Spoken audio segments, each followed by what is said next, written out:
We are live. Thank you. Good evening, everyone, and welcome to the City of Lakewood Beach Utility City Commission meeting on Tuesday, May 28, 2024. May I have the roll, please? Mayor Betty Resch. Here. We are live. Vice Mayor Sarah Maliga. Present. Commissioner Christopher McVoy. Here. Commissioner Mimi May. Present. Commissioner Reynaldo Diaz. Here. Thank you. The Pledge of Allegiance will be led by Commissioner Diaz. Pledge allegiance to the flag of the United States of America and to the republic for which it stands, one nation, under God, indivisible, with liberty and justice for all. Thank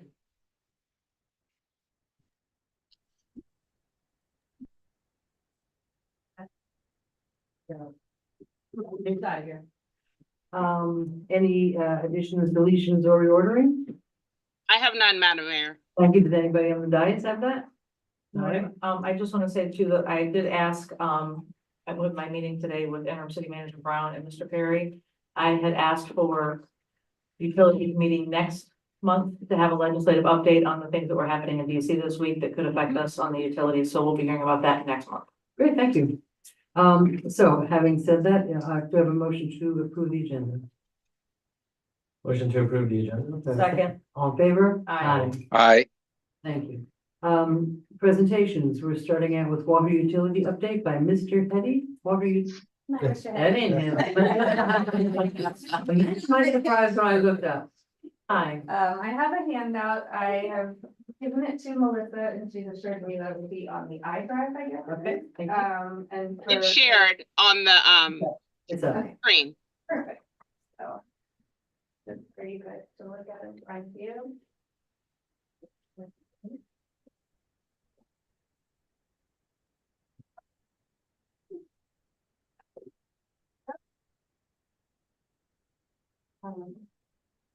Von Hayduck, Assistant Director for Water Utilities. So I guess to start with some good news, I think you'll all be pleased to hear that the force main break situation is in its final stages.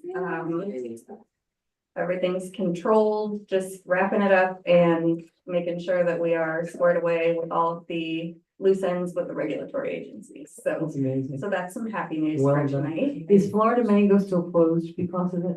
I believe so. Okay, do you have any idea when that's gonna happen? The people, I know that the we people are, wanna know when it's gonna be open and then. I know that we're working with the county to create a restoration and reopening. So hopefully very soon. Great, thank you. I wanted to take this time tonight to discuss adjusting the stormwater rates, which I know was a topic of discussion at the most recent budget workshop. So with the spreadsheet that has been shared and that I've given to you, we have kind of put together, I guess, some options. The current annual assessment per ERU, so equivalent of a single family home, is $78.25 per year. You will see in the last line that the average for 164 municipalities in Florida is at $97.69. So we're low. Can I ask, when was the last time this was looked at?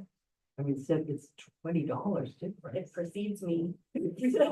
Fine, no, good excuse. That's Years my. ago. You, It was a long time Yeah, ago. And we didn't update it back then. I believe it only went up by. 5%. Yeah, it was, it Five. wasn't much. thank you, thanks. So, with these three proposed increases that we've listed here to present for your review, the 25% is what's recommended by Stantec Mhm. from their financial modeling. However, I wanted to note that we are hoping to increase the size of our stormwater crew and add equipment. And that information was not taken into account when Stantec ran their numbers. Okay, and we need So- that, we need better again. At the commission's request, there was a flat fee presented as an option, which would be the flat $100 per year assessment. And then the 50% increase would have it at $117.38 per year. Okay. So, it's my understanding that we were hoping to come to a consensus on this tonight, and then it would be presented on a future agenda. Mr. Diaz has his own. First question. Remind me again, our fee, or what's the fee to Lake Worth Drainage District? Cause it's 78 now, but like $40 of it, right, goes to Lake Worth Drainage. I don't know the exact number, Yeah, but I it's think you're on the around- money with 40 something. And then, you know, I'm a big proponent of the flat fee now, especially after having conversations with Mr. Hetty, and it's reasonable, brings us on par with our neighbors, gets us to better towards where we want to be. But when we come back with this, I would almost, I mean, I know this is like really preliminary, but when we come back and talk about this, I would love to see also kind of what this equates to, because like in terms of money for us overall. We actually get. Right. Okay, so Yeah. separate out the Lake Worth drainage amount. Oh, well, not necessarily, just it doesn't have to be super detailed, but just like it's gonna equate to X amount for, you know, for stormwater projects or sewer projects, Okay. yeah. Right, that's it'd be helpful, right, because if you gave us what the current 78.25, what that current breakdown is, you know, just, yeah, that would be helpful, yeah. Cause $2, 31 cents a month, I mean, it's not huge, but it's, it would add up. I think it adds up really significantly, and it would be, honestly, it'd be a game changer, because it's been double-digit years. So, long overdue, and I'll point out again, at our last Palm Beach County Water Resources Task Force meeting, you know, this was indirectly kind of a big, a bit of a topic, because we were getting an update from the Corps of Engineers and from Water Management District on like CERT projects and whatnot. And basically a big theme from, at least from me and Senator Geller from down south, was when are we gonna get help from the state? And when are they gonna take things like sea level rise seriously? Because it's costing us insane amounts of money just to address it. And I think this is a very necessary and important step. I'm never thrilled about raising fee, you know, monthly fees on people. It's only a couple bucks, but this is something that we're just so painfully behind on. And I suspect hopefully it will start being taken seriously by legislature in the upcoming years. And I would like to be, and we have to raise this up. What I'd like to know, but I think what our citizens would like to know is, you know, you mentioned the magic words of more staff and more equipment, because one of our flooding issues is always, am I talking about the right, am I in the right way? If I could be guaranteed that that's actually gonna happen, and you know, if we somehow parse that out, I wanna know that if we are gonna raise the fees, we're gonna raise to also get a better benefit. Right. And I'd be willing to go a little higher actually, because, I mean, $3.26 a month is a drive-through Diet Coke. I mean, seriously. I did that the other day and I was shocked. So we just have to be fiscally smart. Thank you, Madam Mayor. So going back to my trip to DC, the EPA has now passed 4 parts per trillion on PFAS and PFAS. And it's gonna come down to us being the end receiver. So I would like to know 2 things with that being in mind. Is there a way that we can set up an emergency fund out of this in case something does happen? If we're gonna do the bigger increase, which is what I was looking at. So let's say we did the proposed increase at 50%. What if we proposed putting $17.38 away in a discretionary stormwater emergency fund?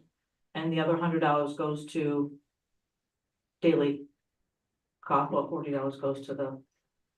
Is that possible? Have you discussed that as That a has need? not been discussed as a possibility. I would say the reason for that is just because the need is so urgent. We are so grant dependent on stormwater projects. It is. Because we're so grant dependent, it has kind of felt like keeping up with these flooding Right. issues and with these problems with sea level rise. Has been, I would describe it as like a patchwork quilt, because you can pick a small area that you get a grant for, and then you Right. can take care of that Right. small area, but they're just gonna keep popping up. Right. And that has and the idea for an emergency fund has not been discussed because I think everybody's so.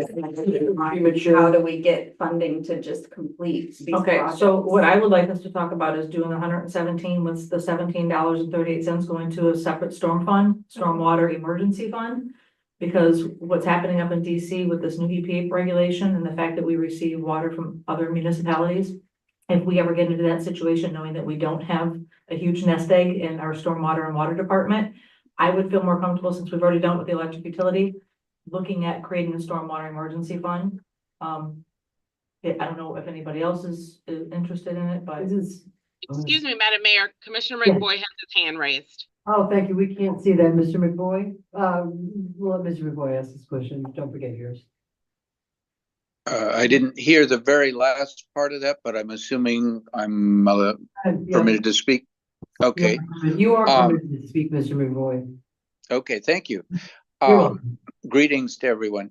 I hear the thinking on an emergency fund, but I'm not too surprised that it hasn't been discussed in the utility already. And the reason is that it's not quite the same kind of thing. It's not like you have a big storm and it knocks out part of your stormwater system. Stormwater work by nature is preventative of emergencies, that you do the work in advance, planning for the biggest events that you can afford to plan for, and then you do that in advance. There's not very often an unusual, event. So I very much am in favor of an increase, not because I like to increase taxes, but because I think we've very much underfunded the stormwater fund for a long time.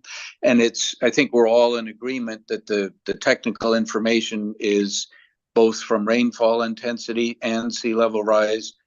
We have increasing needs, and we probably are, even without those changes, a bit behind anyhow. So I think as the mayor rightly points out, $3.25 a month is not a huge amount. But collecting that from everybody goes a long way to being better prepared to deal with these.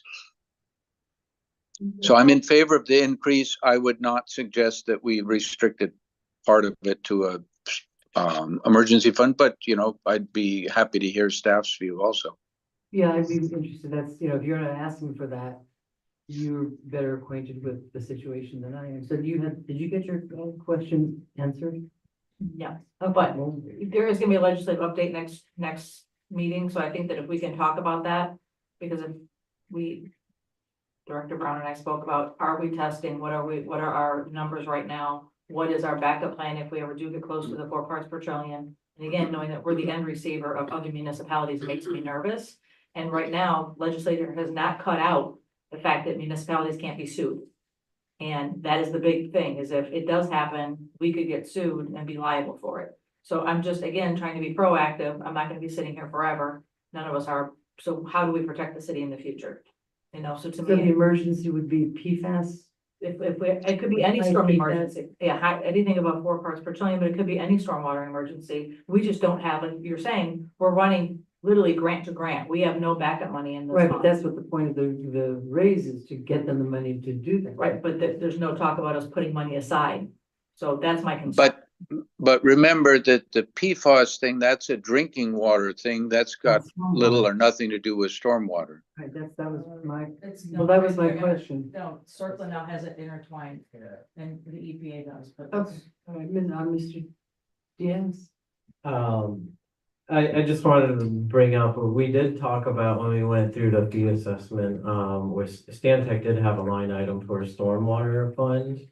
Because it is super important, and it is interconnected to PFAS, which I'm sure we're working on with the settlement agreement, hopefully. The good news is, and Vaughn, maybe you have the details. I know we did, or Gary did the sampling recently. Did we get the results from that? Yes, I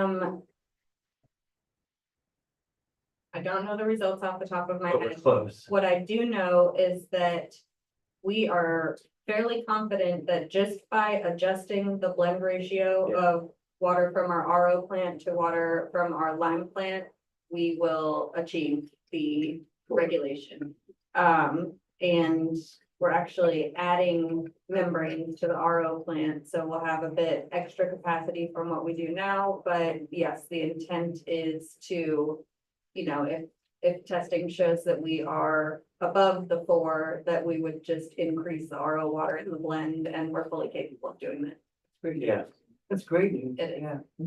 And yeah, it's phenomenal, and then to comment of it, it's separate from drinking water. Not necessarily with that settlement agreement that hopefully we can be a part of, or part of what they look at is, we're affected because PFAS affected us, like it affected everybody. We're just lucky because we have RO, which can handle most of it, if not all.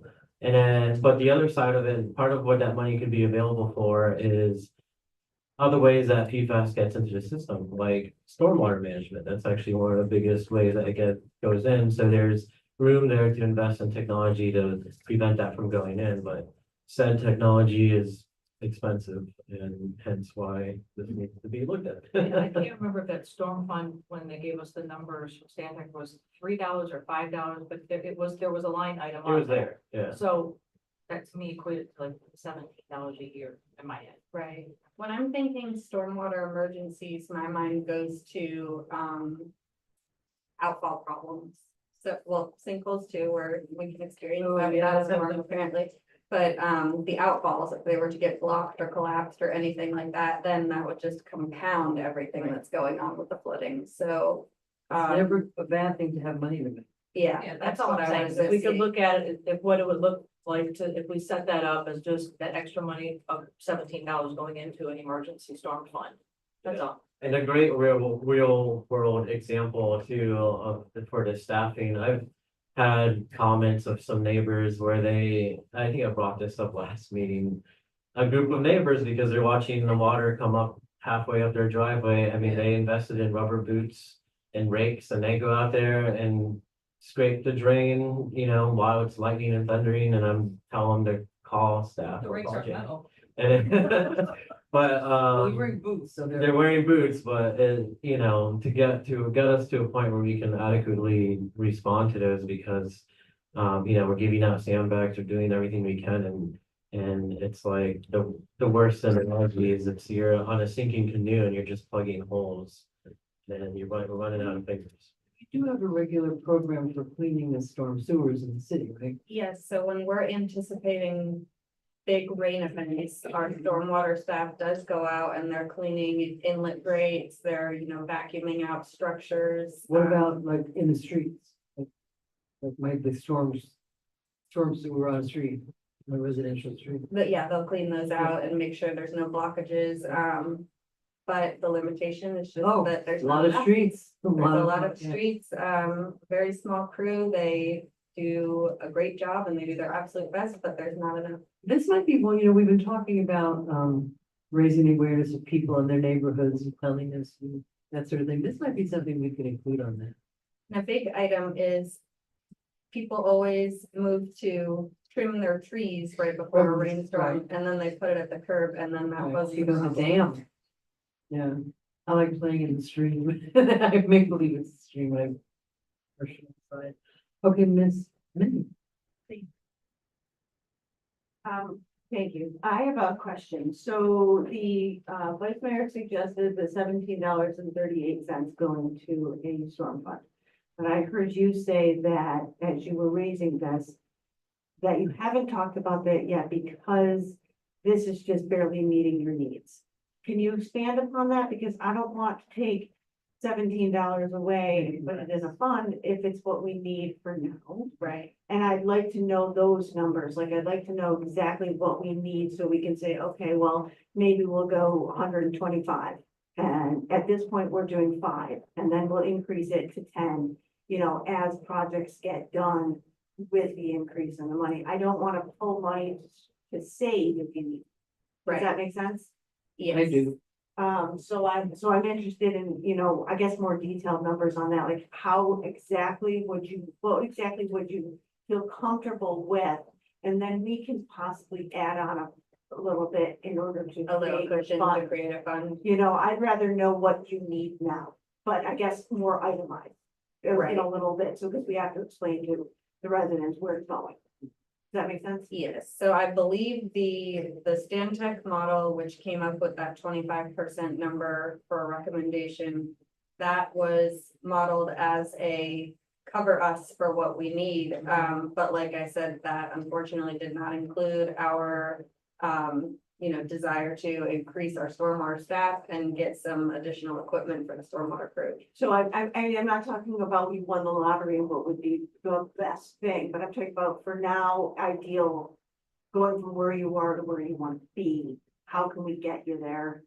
I would think say, without- I think she's saying the 78, the increase of, 50%. yeah, the 50% would do that. Yeah, but Actually, the but I don't $100 wanna pull off $17 on top. without knowing what kind of the break even number would be. Exactly. Yeah, if you're breaking even. I mean, I'm not No, trying that to take makes- away right, from no, what the vice mayor's Makes saying, sense. but All right, so do you have clear direction? Somewhere. Yeah, I think we should look more deep. Oh, Mr. Brown, I didn't see your delay. It's behind. And I might need to call on Finance Director Yannick, on this one. I know that, we have already, approved the 5% for solid waste, since that's not at the norm. With this being an assessment also, I know this does need to go to the county. I believe it is sometime in June, Yannick. Oh, Yes, So when would we need to have this submitted to the county? When will we actually need an actual by, decision? by the end of June. So the so we could, So after the June utility meeting? Or That's could very- we add it that's on very to a tight. regular Yeah. meeting? That's what I'm saying, if we I can mean, add it to the first or second meeting in June, just a regular commission Yes. meeting. the that was- 4th and the 18th are our meetings. Yeah. 18. So for the record, Yannick and the Higher Finance Director, so we were planning to bring this back for preliminary approval by on June 18th of the Yeah. regular meeting, regular meeting, June 18th. So because the bills go through the county, so we have to have it in by the end of June, so okay. there has to be a resolution approving that. They don't Do charge they us, have to approve it or we just have to know we're doing it? To change the billing? Right, we need that resolution to change the bill. That's the approval. they don't charge us a handling fee, do they? No. I mean, it's the county, you gotta ask. I think they charge like 1%. What's And we up? do, and we have to send for solid waste and stormwater. Okay, so I'm just saying, when we look at the numbers, knowing that we have to back that 1% off or whatever they're charging off the top of that. Uh, For our break even, if you will, or, right, so this was, what it look like. But, I think you're breaking, they have like a little surplus on that, on the budget. I would have to go back to the budget and see what the surplus was. Well, you can get us all ready for that June 18th meeting ahead of time on our one-to-ones, and we can just go ahead and approve it. Yep. If it makes sense. So in the one-on-one, we'll, do a consensus, and then that way, when we bring the resolution on the 18th, you guys already know exactly what we're looking at as far as an increase. So do we have a consensus to do the 117.38 a year? I consent. You consent, I consent, with the request. So do I. Okay, we got three, we're down three. You mean without adding, that doesn't include anything else? Correct, for the just storm. base. Yeah, I'm okay with Just that. The number, But no, and then that's we'll get fine. numbers, we'll get more information about how much we can afford to set aside, I think. would be- If we can, yes. The 50%. We have increase, I'm comfortable. 100% consensus. So we now know what the resolution will be. Okay. And for the backup, we just want to have the backup. And then even if we don't do the storm fund now, at least this is, we know the information, so next year we can say, okay, next year, we should be able to take $5 or whatever and put it away and create a storm fund. And we might they might tell us, yeah, we can do that now. Right, You know, I just wanna make a plan. Right. Just to get the number, yeah, we can do it in the meantime, but just so long as we get the number to the county. Go for it. Perfect. Thank you very much, All Lon. right, so I believe with that consensus, we'll go ahead with the resolution. I'm sure there will be a little bit of back and forth with Stantec to get some additional No doubt. information for you guys about the ability to put some of that away. But that sounds great. We'll move forward. Thank you. Thank you very much. All right. Update from the electric utility, Mr. Liberty? Yes, ma'am. For the record, Ed Liberty Electric Utility Director.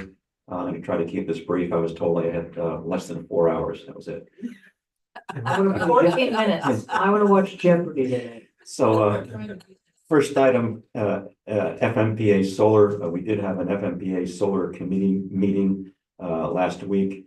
I represented our position that we're, at this point, not interested in exiting the project. And we'd like to see the project continue to go forward. A few other participants did elect to, indicate their desire to exit the project. But we're going to stick with it. So when we say the project, what we're Yeah. talking about is not the portion which would come to us in August of this year. So just another month and a half or so, or 2 months, we'll get solar power in here at 13 plus megawatts. And this would be the piece that would be coming in December of 2025. So a number of the other participants feel that that's too late for them. They don't like the delay and they don't like the price and they want to exit. FMPA staff is going to continue to work with Origis, who's a developer of the project, to see what accommodations can be made to resize the project, or there are some participants who actually want to increase their share of the project. And this is the big solar field. This is the monstrous solar field, correct? So FMPA staff is still working with Origis, and we don't have anything definitive yet for you all to vote on. But at this point, we'll let FMPA staff, get us to the next level.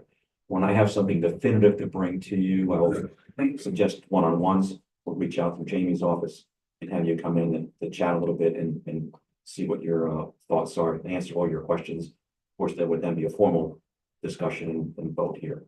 Ms. Malega has a question. Thank you. This is the duck project, right? Yes, It's just gonna say that. yes. So if other entities are no longer interested in taking part, would it be safe to say that if we were interested in purchasing more, we could?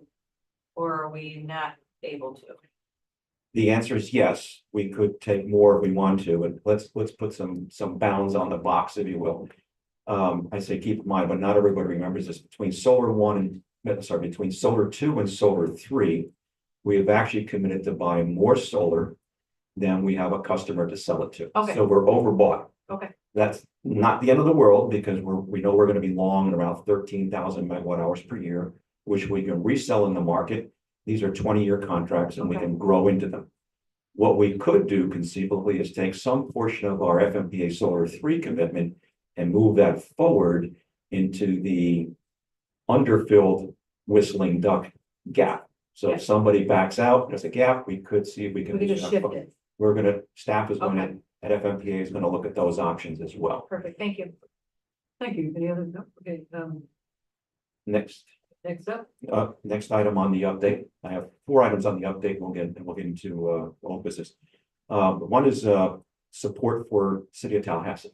So for those of you who know, about 3 weeks ago, 2 weeks ago, I think it is now, Tallahassee got hit with some very bad tornadoes on a Friday morning. They lost over 80,000 customers, went lights out within a matter of minutes.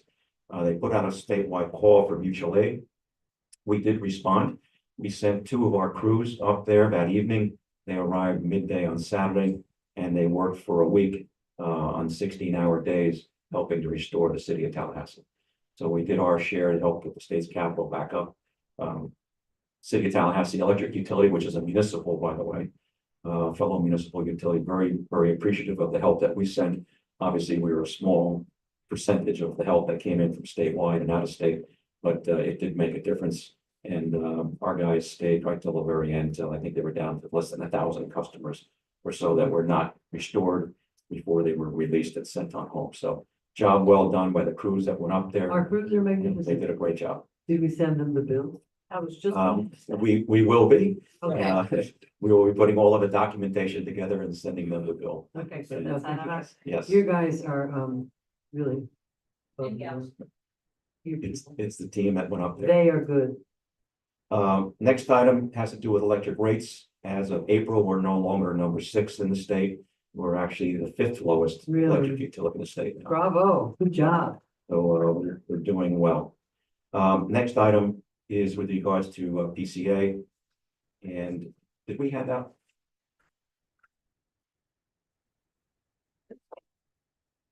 Nope, we have a PCA update. Nothing for you to vote on, just to give you a sense of where we're at. Brian will hand this out to you. Mr. Well-dressed Brian. He's all Yes. So dapper. He's our dapper guys. Dapper. Our electric utility is very dapper. So the most important pages of this package are gonna be pages 1, 3, and 6. So we're gonna go with the odd numbers, or rather the every other number. Do we So have extras for Is it folks, one? do we have any extras to give to the two citizens? I'm sorry. Three citizens? Oh, two 1, 3, and 5. 1, 3, and 5. Ramsey, you can share. I can share that. So on page 1, Can somebody email this to Commissioner McBoyd, Yes, please? yes. Thank you. so most important number on page 1, bottom right-hand corner in highlight $453,510. I believe that's the number that's in the, what we call the checking account, the monthly working balance. That does not include what's in the rate stabilization fund. So that is $453, $453,000 and Or in my 500. budget. Yeah. 453. So then we'll jump to page 3. And we'll just look at some numbers here to give you a sense of where we're at. You can see over on the far right, it says monthly balance, all the way at the bottom, you see a negative 233,000. That means that our balance for the month shrank by 233,000. So why did I do that? Or why did it do that? If you go over to the PCA dollar per megawatt hour box, which is the first box on the left-hand side, the bottom of that box, you'll see a number that says 32.89. 32.89 is what we actually paid for PCA items. The next column to the left, you can see 24.38. So we charged our customers 24.38. We actually incurred 32.89. So that's why the 233 negative on the bottom right-hand side. That's why we shrunk a little bit.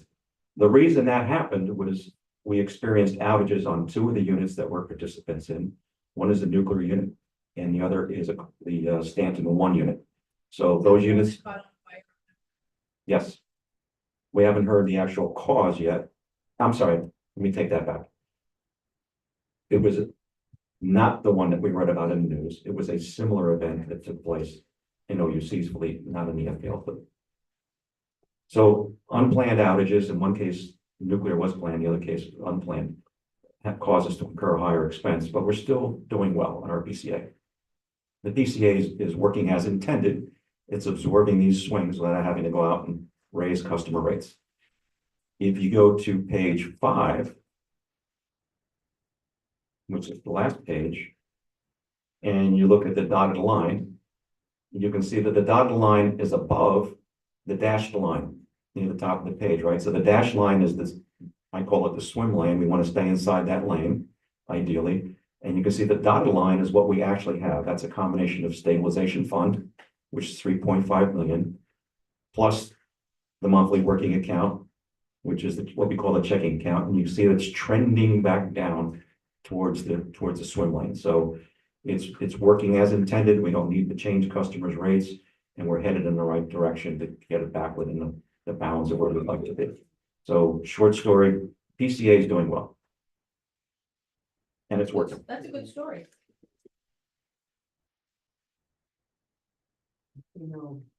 Okay, keep going, moving on, And that completes my update. okay? Thank you. But that does not complete your time. No, it doesn't. Participation?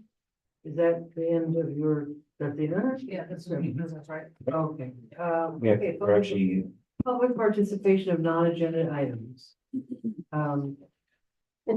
Peggy, Ramsey, anything? Madam Clerk, do we have anything sent in? No? I have no comments on any items tonight, Madam Mayor. Thank you. All right, moving on to the consent agenda. Nope, Motion- minutes. Approval.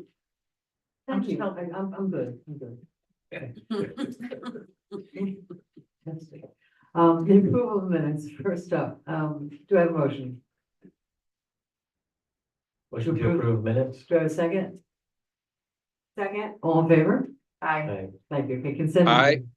Thank you. Consent agenda. Do I have a motion? Motion to Motion to approve consent agenda. and Yes. I'll second if needed. All right, you'll be the second. Mr. Diaz did the first. Second by Commissioner McFoy. All in favor? Aye. Aye. Aye. Okay. Thank And you. just a a note on that one that I am really appreciative of those mutual aid agreements and this is a housekeeping to adjust. But that's what helped out Tallahassee. That's what helps us out when we're in a What's gone bind. on for years and years. Yep, wonderful. Okay, thank you. Unfinished business, electric utility bond funds and proposed US DOE grant match source. Yes, good Good night, evening. Vaughn. Thank you. Thank you. We're going to walk through a PowerPoint, which we handed out to you, and then we also have it up on the screen. Who's actually going to control the screen? Is that being controlled from afar, or am I going to do it here? I believe Anthony is going to. Anthony, thank you, Anthony. Okay. What are we talking about here? So as you all know, we were fortunate to be awarded a grant from the DOE for roughly $23 million in change. And that's great news. Now we have to figure out how we're going to match that grant, which is a 1-for-1 match. So we're going to walk you through the status of the work that we've done so far with bond funds and how we propose or suggest that we might use the bond funds to provide the match, the existing bonds that we have, and the next bond that we would plan to issue, how that would fit into this puzzle as well. So we're going to walk you through that so you have an idea of where this money is going to come from to come up with a match. Because we have to come up with $23 million ourselves. With that. I thought I just have a quick question. When we did the numbers from Stantec, it included the second bond that we're going out for, correct? It had a placeholder for a number that's probably lower than what will ultimately come in and request. But yes, Okay, let's just keep it going. And then you can go back. Pre-shred. okay. So tonight we'll talk about the DOE grant. What we won was something they call Topic Area 2. There was Topic Area 1 and Topic Area 2. We submitted applications for Topic Area 1 and Topic Area 2. We were awarded under Topic Area 2. We would have preferred Topic Area 1, but Topic Area 2 is very good. So we're not upset that we weren't this money. It's phenomenal opportunity for the city. That has a cost share 1-for-1, so $23+ million. We have to match with 23+. Topic Area 1, the cost share is 1/3. We did not win that one, but we have reapplied because they're accepting reapplications, and we're pursuing it aggressively. So we're at 1-1. We're at the 1-for-1, and we're going to get into the detail on that. The Series 2020 bond, we'll get through that, and the 22 bond balances. You're going to see those. And then we're going to talk about this Series 2025 bond. Now, what we're calling the Series 2025 bond is maybe a 2-part bond issue. I know that Yannick and myself, our financial advisors at Davenport, are talking about perhaps a first phase of a financing, which is more of an interim financing, and then a larger financing later on and later in fiscal 25. But it would be a total financing. Pre-shrip, what's on this screen and what does it all mean? So this is what our electric system looked like in terms of voltage level before we got into doing the system hardening and reliability improvement. If you remember, SHRIP, System Hardening Reliability Improvement Program, included both hardening the system and converting it to 26 kV. We have a system that operates on 26 kV and on 4 kV. So the blue sections are sections that were served at 26 kV. The red sections are sections of the service territory that was served at 4 kV. As we go through the system, what was blue had never been hardened. So we had to harden it to the Category 5 storm criteria, but it remained at 26 kV. That was pre-SHRIP. And I'm going to toggle back and forth so you can see, or maybe the public can see it. You all have it in your PowerPoint. But if you look at this post-2022 bond, what does that mean? That means that after we've spent the money that we raised with the 2022 bond, you will have far more blue, therefore far less red than we did before. So if I just go back one slide, that shows you the percentage of blue, or an overview of blue. And now we go forward, you'll see that there's a lot less blue. The red stuff is stuff that's All still, is red, Hmm? all is red. A lot less red. I'm sorry. We're experts now. So you're ahead of me. So the blue is good. Blue is good. I have a question, was the stuff out of our service, the out of our city? 26K, because it was newer, it was 26, and is that the difference? We believe so. We haven't found anybody who was around in the 1970s and 1980 when it was done. But we believe that they built from the beginning at largely 26 kV out there. And that the infrastructure was then 50 years old. Right. We had to go harden it. And we did some cleaning up and straightening up of things, but we hardened it. So what you can see here is after we're done with the Series 2022 bond, there's still large sections of the city that are in red. And we want to get them converted over to blue. If we then take the projects that we're proposing for the Series 2025 bond, jump ahead. A lot more blue and a lot less red. So you'll see that we're working our way through the system with successive bond issues. We're staging these bond issues roughly 3 years apart. And why 3 years? Because when you issue bonds, you need to spend the money within 3 years. There's a tremendous amount of paperwork and difficulty for finance reporting to the IRS. And what happens if you held the money longer than 3 years? So we try not to borrow money for periods of time that are longer than what we can reasonably process. So what you're seeing here then is, particularly in the bottom right-hand corner, let's go back one slide. Bottom right-hand side, a lot of these communities which are in I wouldn't say distressed, but they're the disadvantaged communities, that what we call the DAC, that's federal language, are being upgraded to Oh, yeah. significantly blue. So we do both the voltage conversion and the hardening. So that gives you an idea of how we're working our way through the system. Can I just ask, Otherwise, you're how fine. do you know where to go? How did you know to choose, District 1? Very good question. It was not done by district. We started with what we call a. He doesn't even answer my phone calls. I called him 5 times today and wonder what's It's definitely not done by district. No, District 3 looks well red. When we are talking about the colors on the screen, nothing else, when we say red and blue. We used a, I didn't even It's think of also that. true, though. we have a very, very sophisticated criteria, which I borrowed from a former life, but it's basically poorest performing circuit, DPC. So let's start where things are the worst.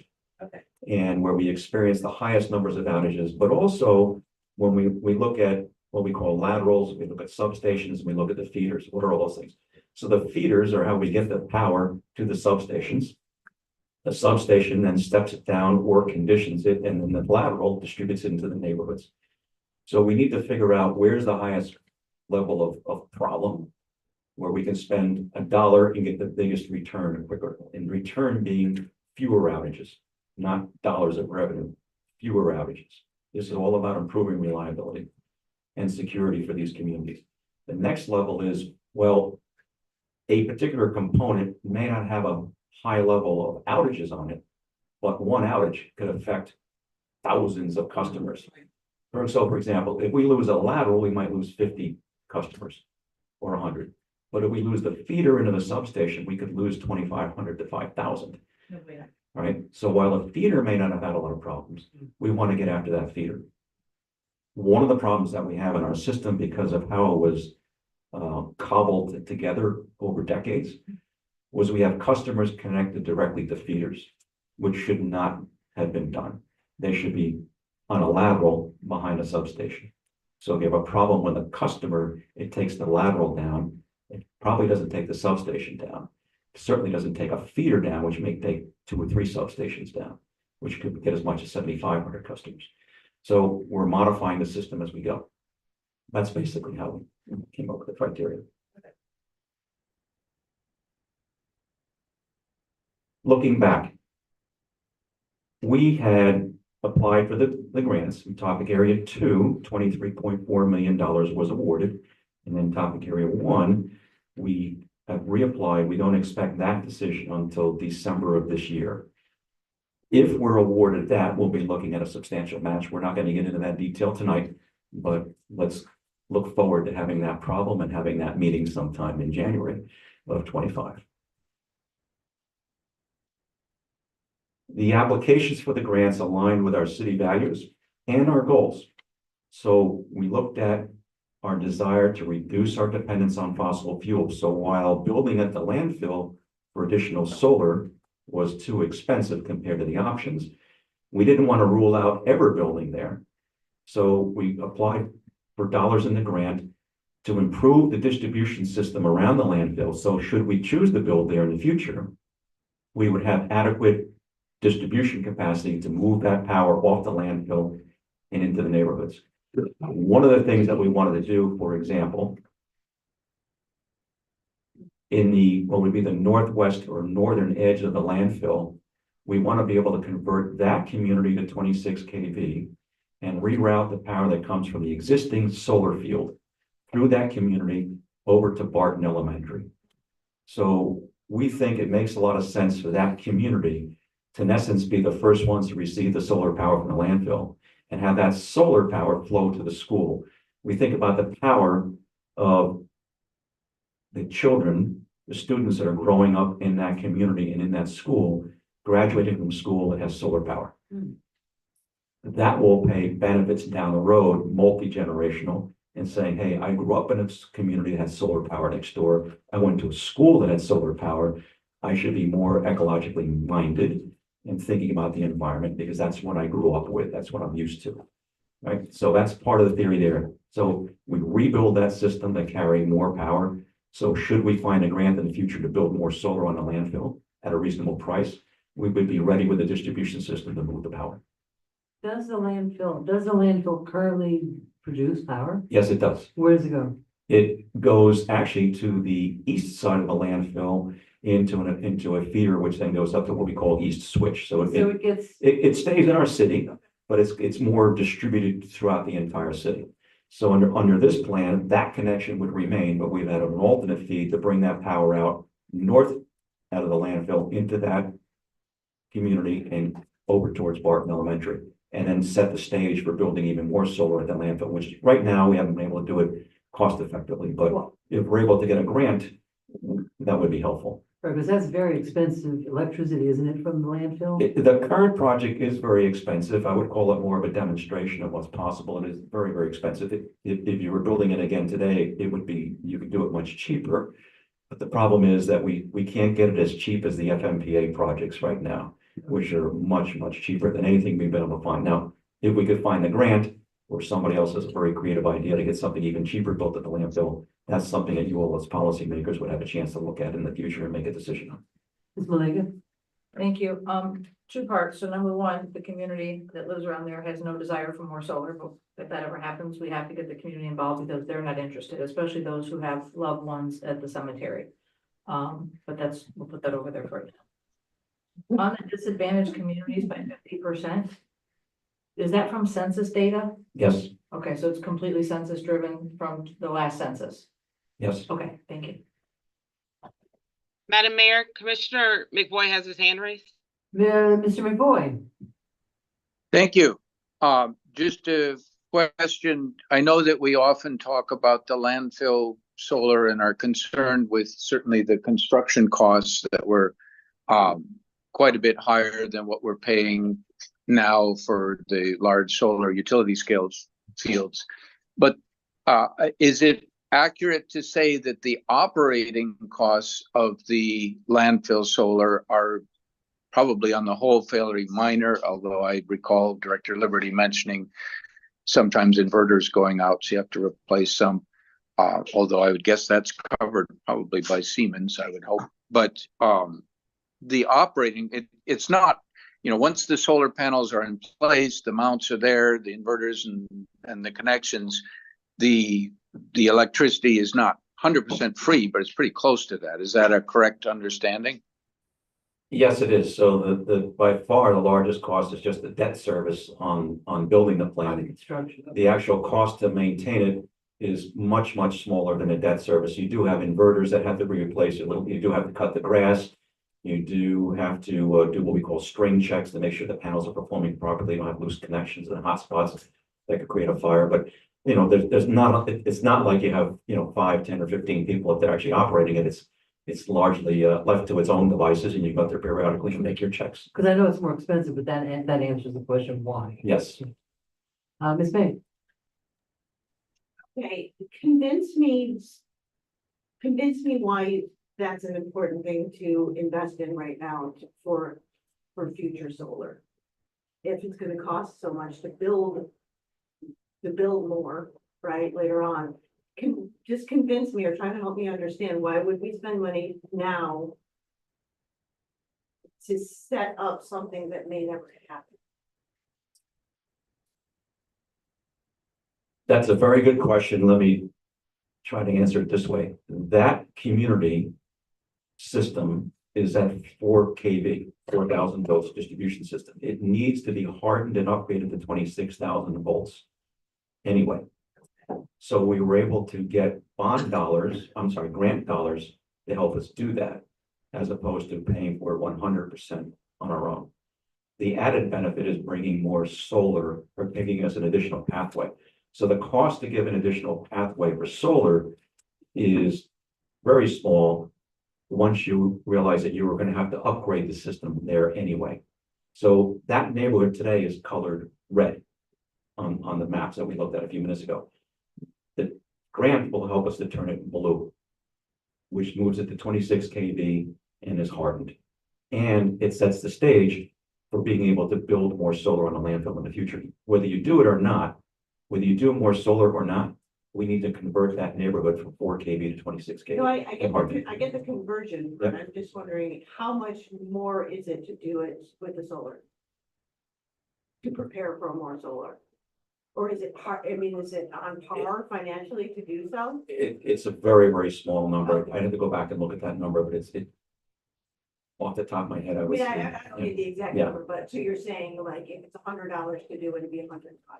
Yeah, something that's very small, All right, thank you. very small. I have a question. When you talk about having that neighborhood and for elementary become more solar, my understanding of what you're saying is that it's solar, the power is created by solar, but not like solar panels on the roofs. Correct. And so the panels on the landfill would do the work. The other advantage is that right now we only have one pathway to bring the solar off of that landfill, and that's to the east. If there was a problem with the circuits to the east, well, we could not take the power that way. The solar power would be stranded at the landfill. So we also have a connection to the north. We'd have the optionality to move power in either direction, whether we made the solar project bigger or not. And I have a question, because we can't talk about this stuff outside of here. You made a comment about the people who down there don't want solar. They are, they were not brought to the table when the first solar farm was built. No, I'm not talking about. No, they don't want any more panels put on the That's solar different. landfill. Okay, That's what I'm talking that's about. why I asked. the Yeah, question. they They don't are, object to solar power. no, they just don't want any more added to the current solar field that we have. There's number one, there was no conversation with the community, and the people whose houses back up to it never happened. It was just, here's solar in your neighborhood. And the people who have final loved ones resting in their final resting space at IA Banks, they like the fact that they have a green open space when they're there looking out over the green space. They don't want more panels. They don't want more construction. They want to keep that as a safe, peaceful place. Again, this is community input, so. Mr. Diaz. I know it was a landfill, but I always think when we talk about this site, like, can we come up with a better name than calling it a landfill? I mean, we're moving on from it being. Osborne Hill. Osborne Hill. There we go. It's Osborne Hill literally from now on. something that has a little bit more, Now, that's got girth. Yeah. something that has a little bit more positive feel to it in people's backyard, literally a landfill. I mean, history, it is what it was, but maybe we can change. Mark, it's all work.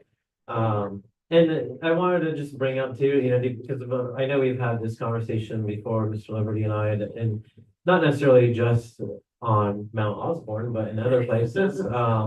Depending on a grant and whatnot, it doesn't you know, we could potentially be looking at something that isn't just a solar field. It could be something that's, you know, a structure that has solar on it. And there's a number of different ways that you can generate solar electricity that isn't just a big open field with panels. Like, you know, you can have a parking, not that I would propose a parking structure there, but let's say someplace like our beach maybe could have solar panels over that provide shade, but you know, there's a number of different creative options that we can do. Then, because I tend to agree, and not that it's an environmentally sensitive area, but one of the things that generally is a criticism from environmentalists about solar fields is they're all always generally so much better than what we have, but if you're gonna put, you know, several hundred acres through like critical panther habitat, is it that much better? Not that's what we have here, but generally, you know, we could find maybe like a creative multi-use space or whatnot and do come up with something innovative, but And alpaca and goat farm. it'll cut back on the Get mowing folks to start expenses. doing the grass cutting instead of us doing it. We could send out goats I out would there. come and feed them every day. I'm sorry, Madam Mayor, Commissioner McBoy has his hand raised again. Okay, Chris, excuse us, they're sharing the screen, so we don't see you. Thank you for letting us know. Mr. McBoy. Thank you, Sheila. Thank you, Madam Mayor. A couple historical things and a question or two. Just a reminder that prior to discussion and installation of the current solar panels or field of solar panels at Mount Osborne, there definitely was detailed discussion that did include surveys and studies in the community, because there had been a long-standing interest in or concern about smells coming from the area. And by that point, we had done several efforts to cap the area, and that seemed to solve this smell problem. So when the solar field was discussed, the commission in place at that time insisted that the construction method not in any way pierce that cap, which contributed to the somewhat higher construction costs, but it was done for a reason of sensitivity to the, you know, previous land use and to the neighbors. A question for Director Liberty. I believe that one of the things that has been considered, at least internally, was in regards to providing solar power to Barton Elementary and the area, was to potentially, perhaps through the DOE grant or separately, add battery storage. And remembering that public schools are required to be built to hurricane standards, that would, if it had the battery addition and the solar power, would mean that that would be an emergency shelter that would be powered locally. And that seems like potentially a quite positive thing for the community. Is my understanding correct on that? Yes, it is. As a matter of fact, that portion of the grant includes dollars for a battery energy storage project.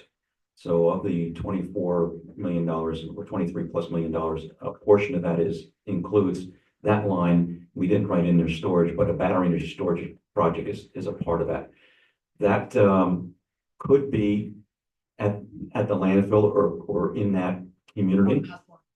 Mount Osborne, I'm sorry, at Mount Osborne. I think it used to saying that now, or someplace else in the community, or back at the main yard. We have to do a storage study. Once we get the dollars in our pockets to work with, we're going to commission a storage study, try to figure out where is the best location to site it from a cost point of view, from a technical point of view. And then if we desire to, for example, be able to feed the high school or the, you know, Barton Elementary, not the high school, but Barton Elementary, how would we do that?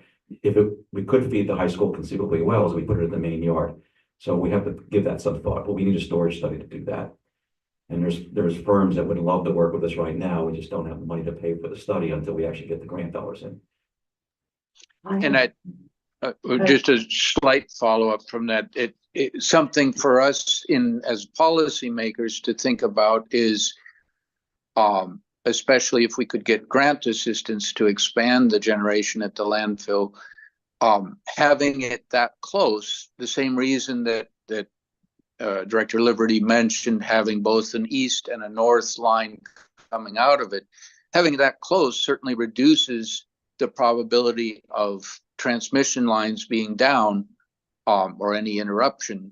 So although it's not a huge amount of generation, adding more could bring it up to maybe on the order of 8 or 10 megawatts, and having that with a higher level of probability of being running at all times has some value to the community as well. Thank you. I had the chance to go to the Solid Waste Authority tour last week, which was amazing. I had no idea. I mean, you just don't even think about where everything goes. And one of the things I was really impressed with is they burn everything. Oh, I mean, that's not recyclable. And so instead of these giant landfills, they're putting ash up there.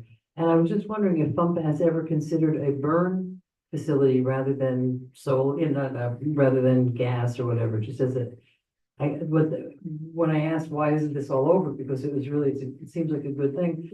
That apparently the cost to build them is quite high, but they power their entire plant, and they said they could actually power parts of cities as well. I don't know why they don't, but they could. It was very interesting.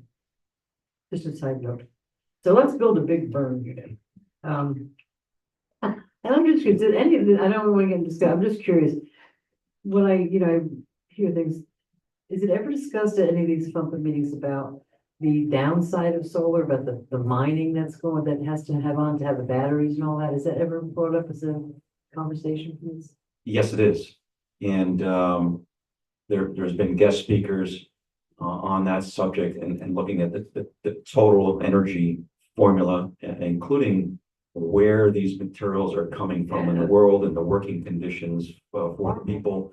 And there was a lot of talk in the administration with regards to what portions of the world the panels are coming from, and is it illegal dumping? There's tariffs issues. The concern that we have a couple of concerns more directly as FMPA.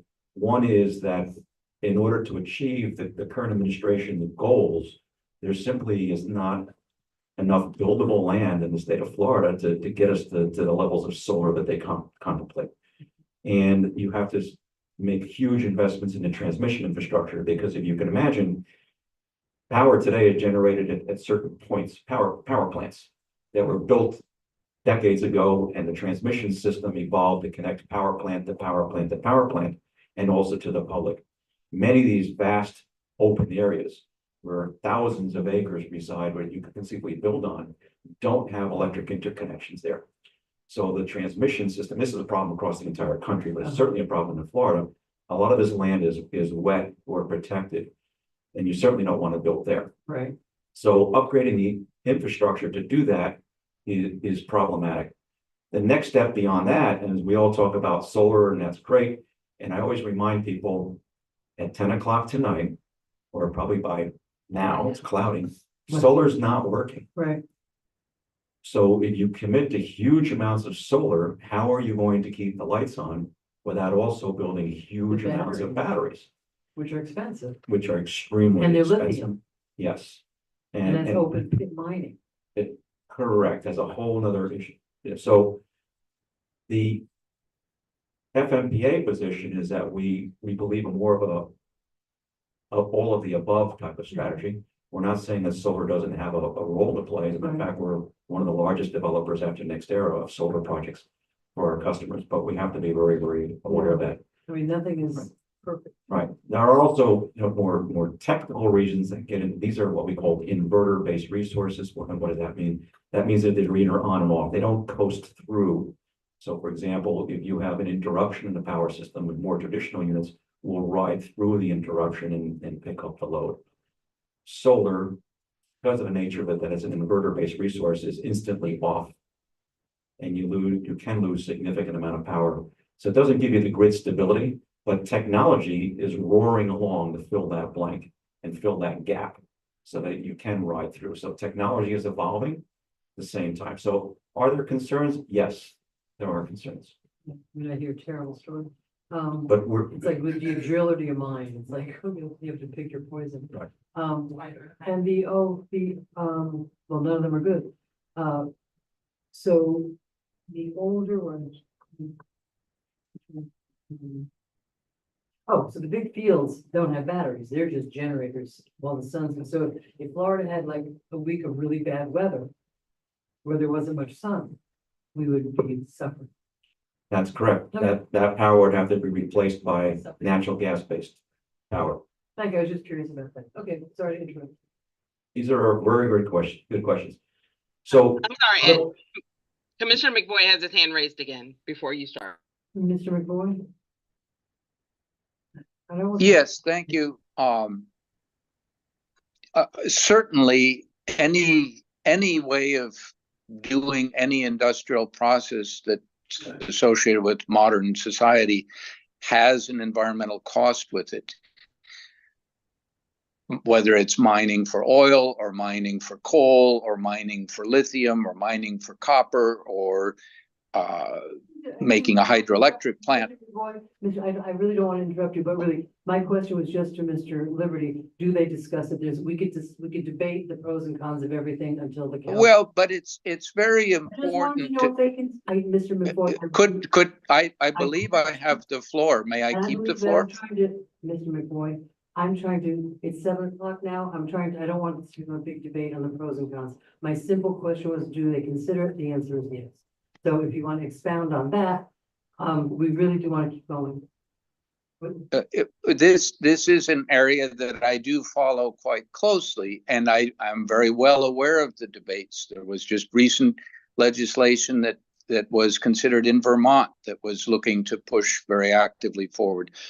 There are Vermont utilities that have decided to move heavily into storage at the individual house level because they figured out it was actually cheaper than putting energy into the transmission lines or cost in the transmission lines. I'm reading about lithium mines in Portugal. Yes, there are concerns, but the concern over warming of the planet and the costs of that are orders of magnitude larger.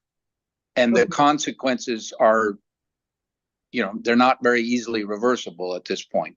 Okay. And so keep those balances that, yes, there are issues, but as Director Liberty says, the amount of research on imaginative ways to do storage, everybody recognizes that solar doesn't run at night and storage is a very big issue.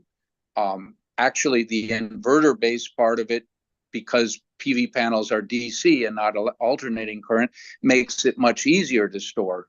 There's not an easy way to store AC, but you can store DC. So it actually gives you more potential in that. Thank you. Okay, moving on. So let me just clarify too, the FMPA does not have a concern over the operating issues with regards to solar at the levels that the projects that have been developed. Some member cities, including us, a dozen others or 11 others, have endorsed and gotten on board or are building large amounts of solar. So that's good. We're talking about, 5, 10, 15 years from now, the path that we're on is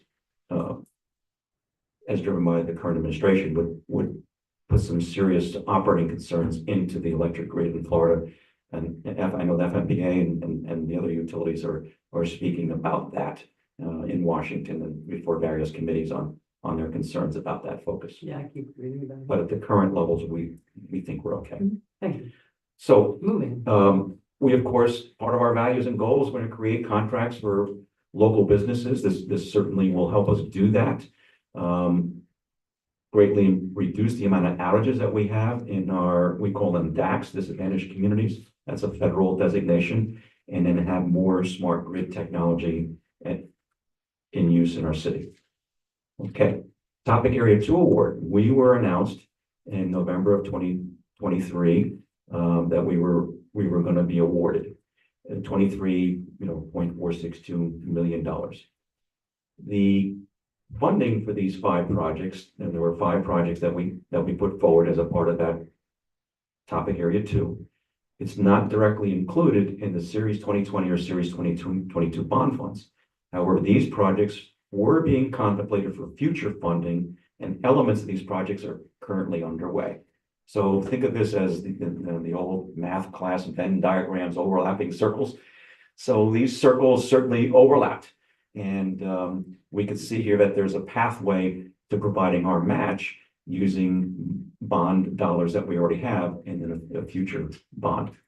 So the intention of topic area 2 application was to request funding to complete the projects in their entirety. So we wanted to deploy sectionalizing devices. We wanted to move fiber optic connections into our system to connect all our substations and their control systems into our new control room. We wanted to improve that solar interconnection and battery storage, add battery storage. We wanted to replace our failing AMI system, which reads meters correctly. We just have to go out and collect those meter reads on a few thousand meters a day, a month rather. So it's not communicating as we would like it to, but I don't want people thinking that somehow not reading their object use correctly. It is reading the use correctly.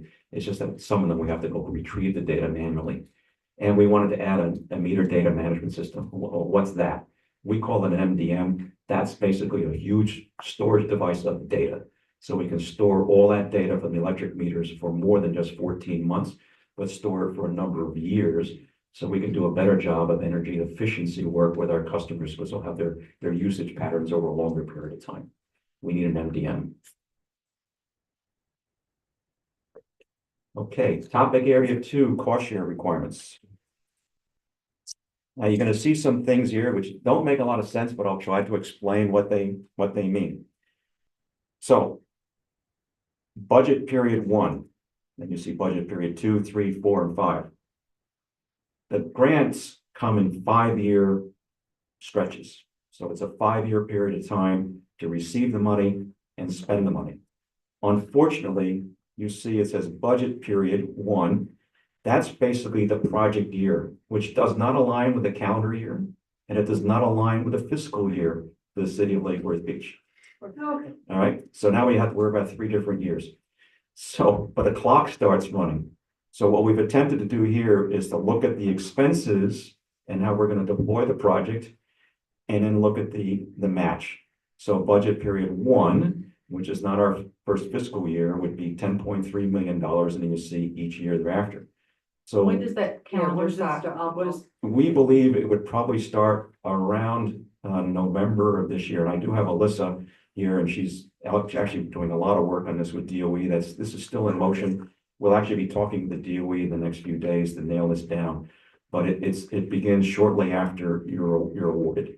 So it's probably not going to line up. I think it's going to miss our fiscal year by at least a month. So it's going to be So we don't slightly even off. know yet when that's gonna happen. Right. So we're trying to figure out how to budget within our fiscal year budgets, which you of course get to approve, and then figure out the pace at which we're going to spend the money. There's layers of complexity behind this though, because in order for us to spend the money, we need to have the money. Well, what does that mean? When we come to you with a project approval, a staff report says, please approve $1 million for XYZ. We can't ask you to approve the dollars if we don't have the money here. So we've asked the DOE to give us the money up front so that we can encumber money we've already received, as opposed to saying, we're good for it. The DOE is going to send it to us. You can't do that, right? So we're going to have the money here. So we need to map this out. We're going to ask the DOE to give us that money up front. That's one of the challenges for a small disadvantaged community like our own, is that we don't have $23.4 million sitting in the bank saying, what do you want to do with it today? We need that working capital. So we need that money from the DOE to roll forward. And do we think the DOE will approve that? Yes, we do. And if they're watching and they know that our city commission very much wants that, I'm We sure. say please. So this just gives you a little bit of the complexity of what we're dealing with.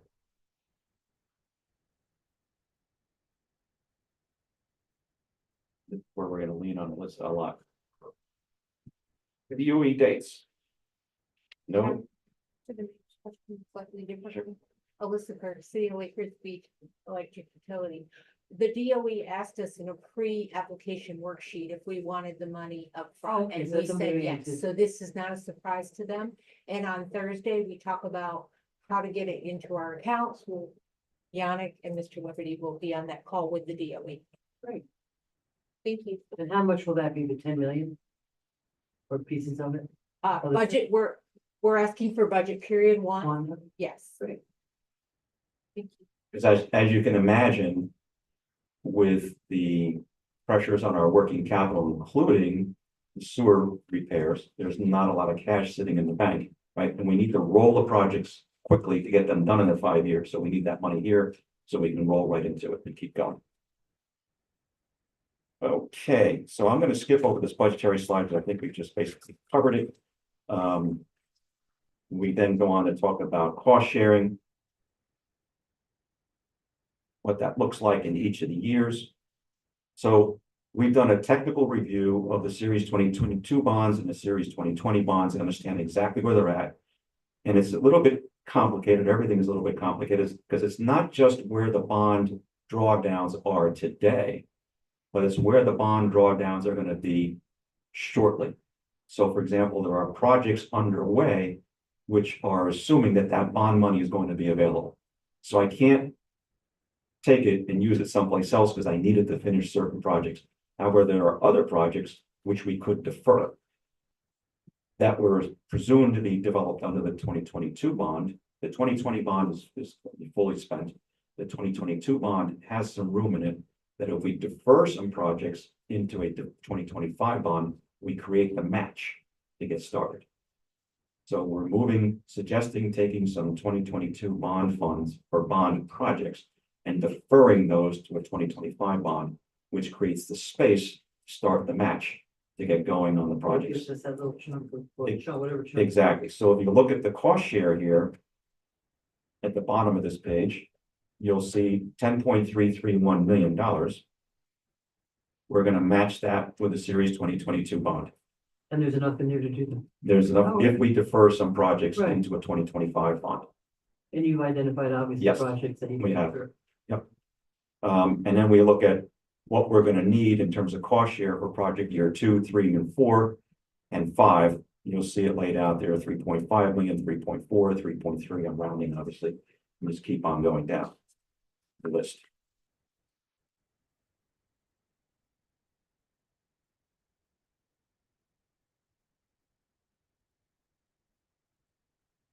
So this, Ms. Mimi has a question. Can I just, okay, so.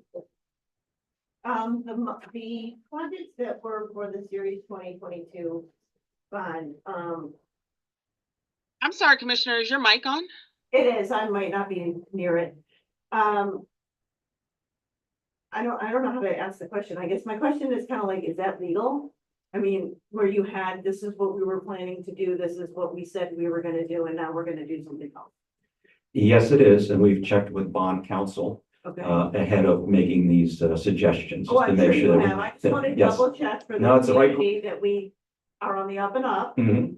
And that is okay, and those projects are okay to be put behind the other ones? I'm Yes. assuming? Yes, so what we went through is looking at the system very closely, said which projects can we defer without a really bad effect on reliability?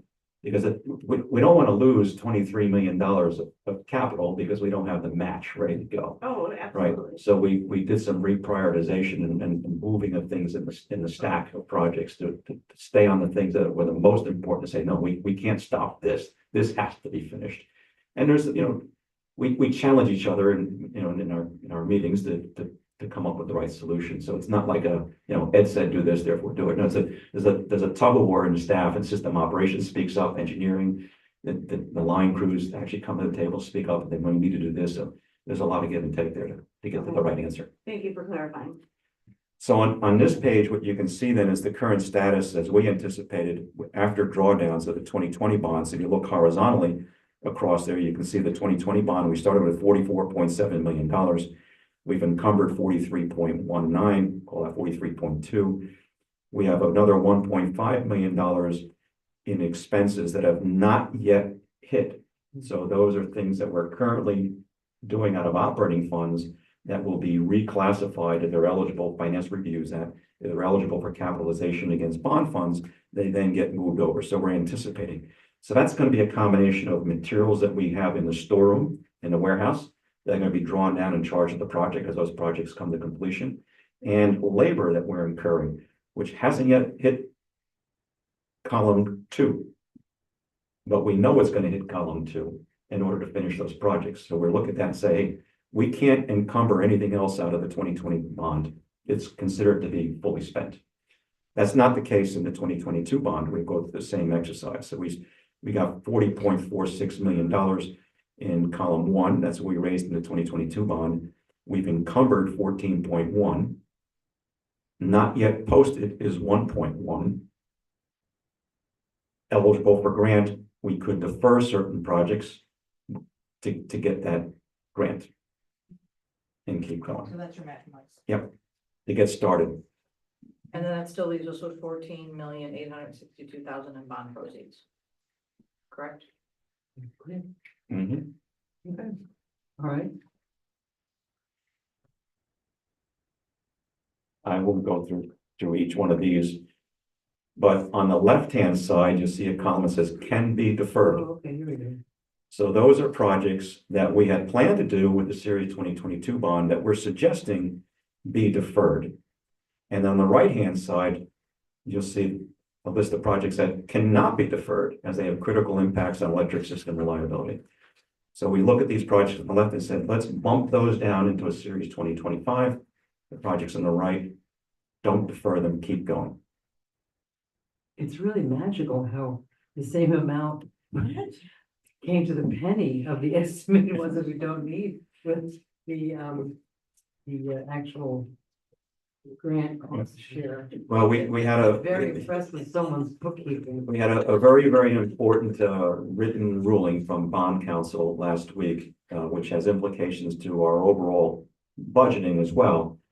In that the bond counsel has opined that we knew that they probably would, that we can capitalize projects that are system hardening and reliability improvement related against the bond funds, even though they were not specifically listed as a bond project. So if it's intended for that purpose and we're using it for that purpose, you can use the bond fund. So we've been making adjustments to our projections, recognizing that now some of these dollars that we would have capitalized using PAYGO, we will be able to draw down against bond funds.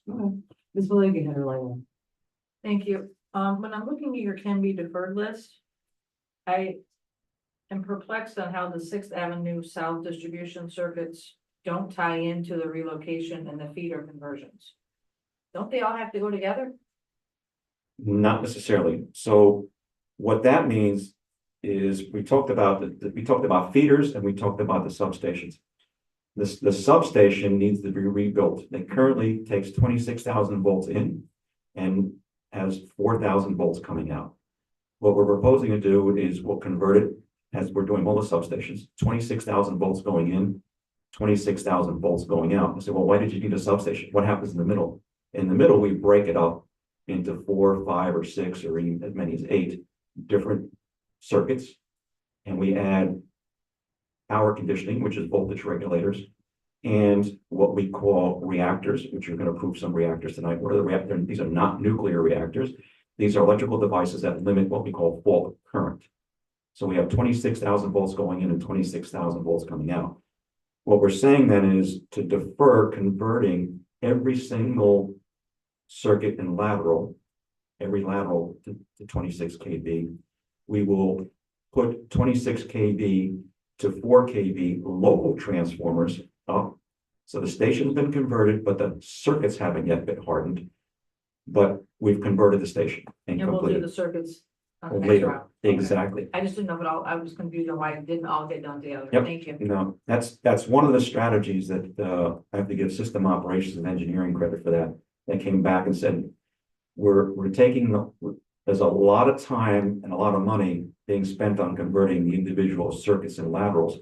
Let's focus on the substations and the backbone, which is the feeders, and get that straightened out, and then come back and infill conversion. One of the benefits, by the way, the infill conversion is it lends itself well to our teams trying to do that work. When we get the newer trucks that can lift the heavier poles, which is also part of the grant application. Ms. May. So the remaining 14.86 million, that's 17.5% left, why would you not use that to cover the 10,331 of deferred projects? Let me make sure I understand the question, and I'm gonna call David up to help out. So look at the 14,862 left. 14,862 left, why do you have stuff left if you're deferring stuff? Like, what's that for? The stuff that you deferred creates the match, the grant. I understand that, but if you look at column 5, there's $14.8 million left, Keep And- looking at remaining balance. which is more than what we did of the project that you deferred. Go back one slide. Am I making sense? Okay. But I thought we were holding on to that when Right. we had match money Right. in year 2, 3, 4, and And 5. that's what I'm asking. Yeah. Why are we holding on to that and not spending There's it? always a reason. I Let's know, hear I it. wanna know. Let's what hear it it. is. David Martinick, Assistant Director of Engineering. So, on that, the 10.3 was subtracted from the original 40. We've already encumbered in POs and current work of another 14. What's left is the 14.8, and I put that in quotations. It's planned projects already, and some of it's already in motion. It will be encumbered, but it's not yet encumbered, meaning we're in the design phase. So once we actually finish the design, we're gonna be executing on millions of dollars of material and then eventually construction costs, which So will be an It's been additional. identified as funds that we need for things that we're actually in the works to do. Correct. It just hasn't gotten there yet. So the right column on the next page will be the 30 or so million plus the 10 that we've deferred of those projects, which will give you the same total that the 2022 bond. Does that make sense? That makes sense. Great. Thank you. Thank you very much. So then we're gonna worry about the deferred match money for years 2, 3, and 4 later, once we accrue this next bond. Right, so the 10.3, the 10.331, that's on the bottom of page.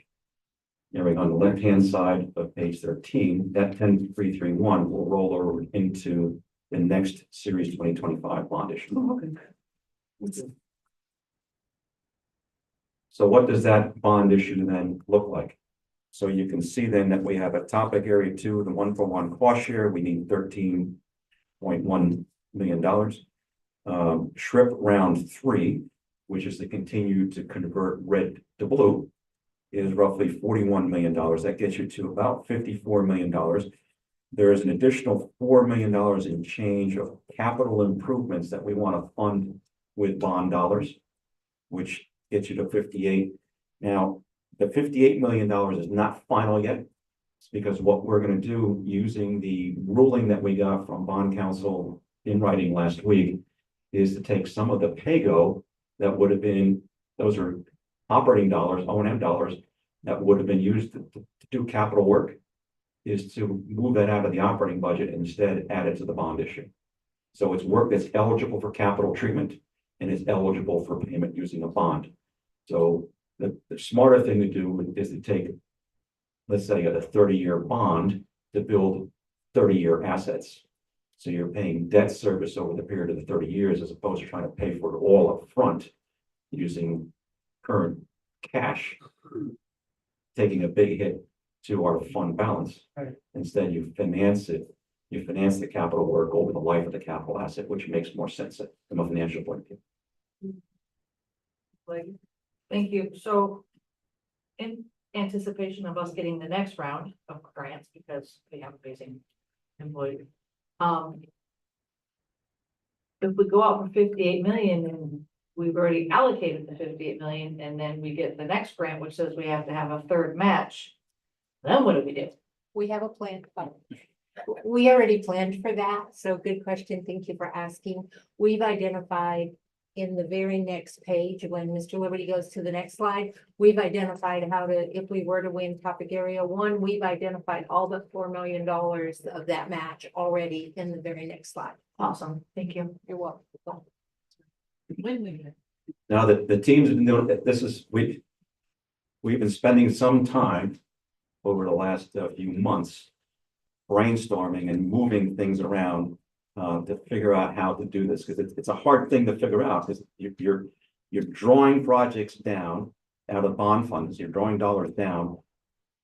There's projects that haven't started yet, but have to go forward, and materials are in the storeroom and labor that has to be charged. So you're trying to project ahead to where the bond fund is actually going to be and how you're going to get there, how much money is going to be left over. So the Series 2025 projects, then on that last page, you can see there's about $41 million worth of projects, and gives you an outline of at a high level of what those projects are. So there's a lot going into it. We're not asking you all to vote tonight. We're not doing a formal approval tonight. We just want to see if you're on board with the direction that we're going in, which will be helpful for the discussion that we're going to have with the DOE on Thursday of this week. Can we, so the bond that you're gonna be requesting is about 58 million? I think it'll be closer to $60 million together with Director Yannick and Davenport will arrive at a number in Stantec and will be modeled in. And we'll see what the impacts are. And we have the credit and we have the credit to do that? Yes, And I say yes, we currently have an A2. right. I'm sure that the rating agencies will look at our credit again. I think what's going to help a lot is that we're among the lowest price electric utilities in the state. And that we have room to grow our rates, not that we want to grow our rates, but we have room to grow our rates without disenfranchising our customers and putting them in a bad position. And we can afford to pay it back. Yes, Okay. yes. Ms. Malega had her light on first. Thank you. You and I spoke earlier, Director Liberty, we have, an appointment with Representative Crusoe this week, and I see 9, 15, and 16 Hypoluxo at $800,000 in infrastructure improvement. These are the kind of things that I think that we need to look forward for legislative ask, because it's benefiting not just our city, but the surrounding municipalities. So let's keep this in mind for when we go to that, Which line 15 and 16. Hypoluxo CTPT combo installation and refresh wire trap SS, etc.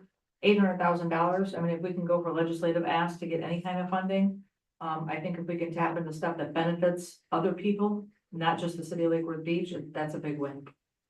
Yeah, so what that is, Hypoluxo is a transmission station that we're currently interconnected at. FPL power flows through that system to other cities to the south of us.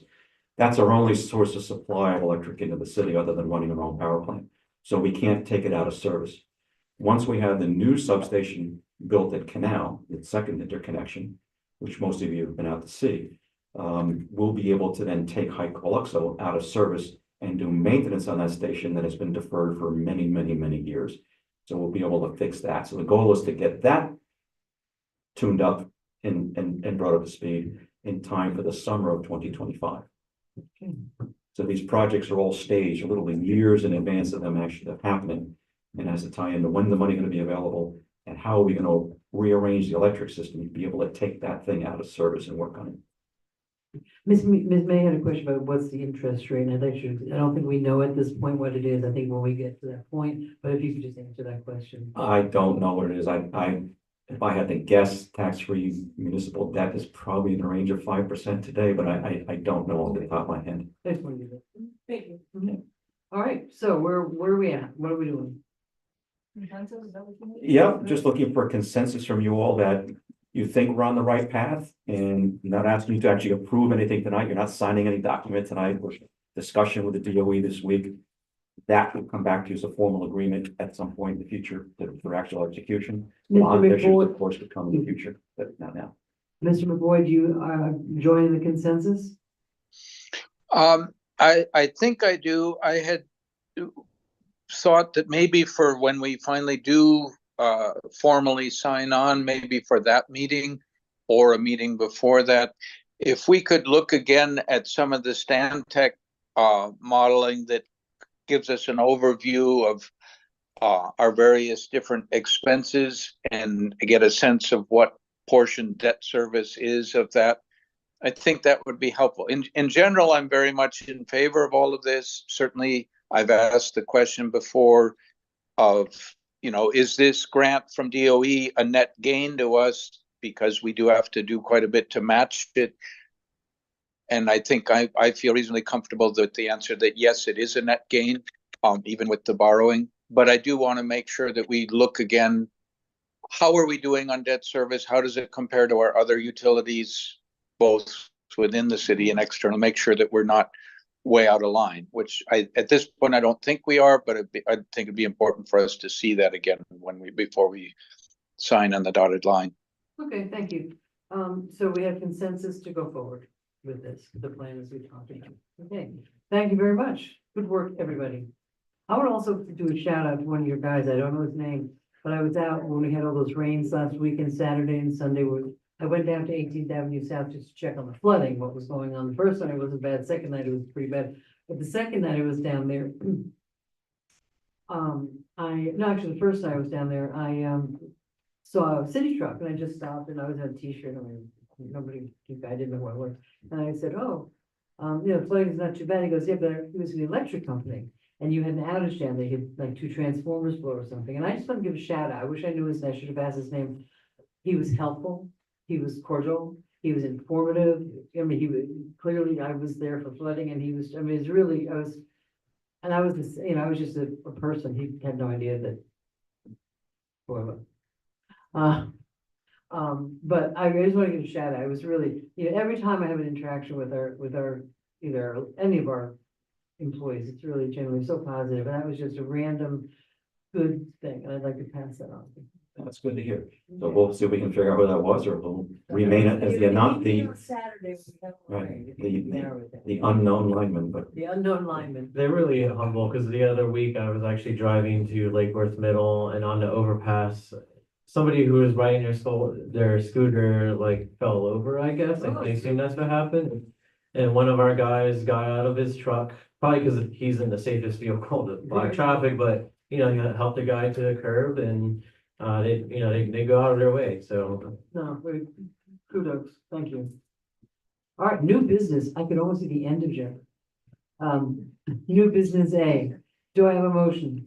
Motion to approve. Do I have a second? Second. All in favor? Aye. Aye. And B, contract with Hooper Corporation of Wisconsin.